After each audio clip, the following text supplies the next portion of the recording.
How to blur number plate of a car on Capcut. Hi everyone, this is Kate and welcome back to another video, and in today's video we will learn how we can blur the number plate of a car on Capcut. So without further delay, let's get started. First of all, open Capcut and import your video with a car where you want to blur the number plate. So import your video. So once you have imported your video with a number plate, you have to drag the video onto your timeline.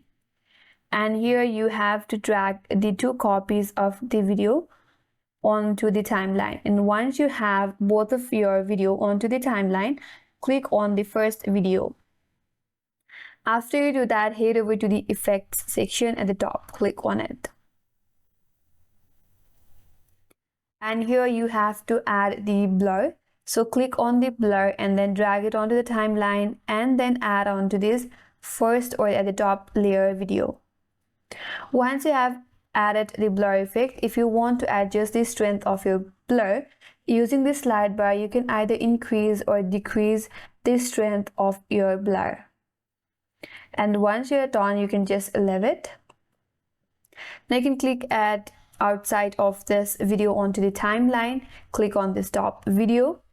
And now you have to head over to this menu bar at the top right corner, and here you have to click on mask and here select the rectangle.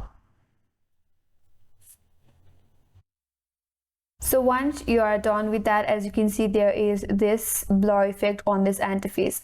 Now using your pointer and clicking on the mouse pad, you can drag it, and if you want to rotate it a little bit, you can rotate it by clicking on this loop icon right here. So rotate it and then place it just in front of your number plate. If you want to decrease the size, you can also do that. And here your number plate is now hidden or is now blurred. Now you can add it further. You can adjust the blur effect further using the keyframe. You can add keyframes and then adjust the position and then also adjust your blur effect. And that's all for today's video. Hope this video was helpful, and if you're new to our channel, consider subscribing. Thanks for watching. Stay tuned for more videos.